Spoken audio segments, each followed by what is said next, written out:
आज दिनांक 15 जुलै. आजच्या प्रवचनाचा विषय तळमळ लागल्यावर गुरु भेट निश्चित. काय करावे हे मनुष्याला कळते, पण त्याचे मन त्याला आवरत नाही. विषयाचा उपभोग घेताना आपले मन त्यामध्ये रंगून जाते आणि त्याचे सुखदुःख निस्तरताना मात्र आपली भ्रमिष्ठासारखी चित्तवृत्ती होते.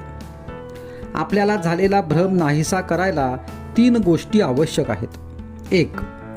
सद्विचार, दुसरा नामस्मरण आणि तिसरा सत्संगती. संत ओळखणे फार कठीण आहे. आपण त्याच्यासारखे व्हावे तेव्हाच तो कळायचा.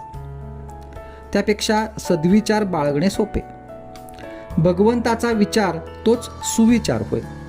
भगवंताच्या कथा ऐकाव्यात, त्याच्या लीला वर्णन कराव्यात, त्याच्या वर्णनाचे ग्रंथ वाचावेत, पण याहीपेक्षा आपल्याजवळ नेहमी राहणारे असे त्याचे नाम घ्यावे. तुम्ही नेहमी नाम घेत गेलात तर तुम्हाला संत धुंडीत जाण्याची जरुरी न पडता संतच, अगदी हिमालयातले संत तुम्हाला धुंडीत येऊन तुमचे काम करतील. अहो, खडीसाखर ठेवली की मुंगळ्यांना आमंत्रण करायला नको. तुम्ही म्हणाल, आम्हाला ते करता येत नाही. पण आपण आपल्या मुलाला शाळेत घालतो आणि तो न शिकला किंवा त्याला अभ्यास येत नसला तर पुन्हा त्याच वर्गात त्याला बळजबरीने ठेवतोच की नाही. त्याला एक विद्या आली नाही तर दुसरी कोणती येईल ती शिकवतोच की नाही. आणि त्याने आपल्या पोटा पाण्याची व्यवस्था करायला तयार व्हावे म्हणून आपल्याला तळमळ लागतेच की नाही. तशी परमेश्वर मिळावा म्हणून आपल्याला तळमळ लागली आहे का? तशी तळमळ लागली म्हणजे तुमचा गुरु प्रत्यक्ष जमिनीतून वर येईल. तो सारखा तुमच्याकरिता वाट पाहत असतो.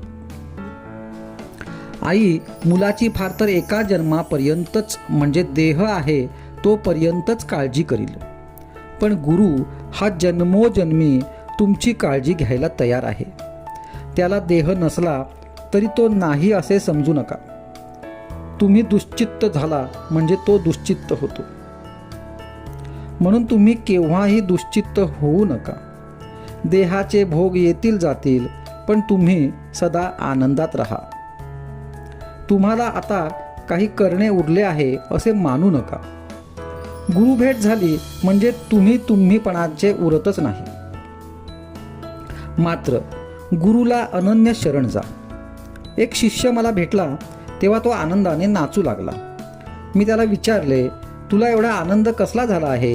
त्यावर तो म्हणाला, मला आता आनंदाशिवाय काही उरलेच नाही, कारण मला आज गुरु भेटले.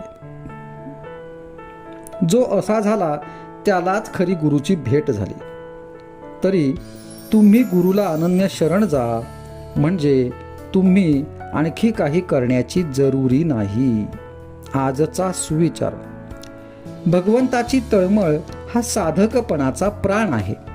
म्हणून रात्रंदिवस रामाचा ध्यास असावा, मुखी त्याचे नाम असावे.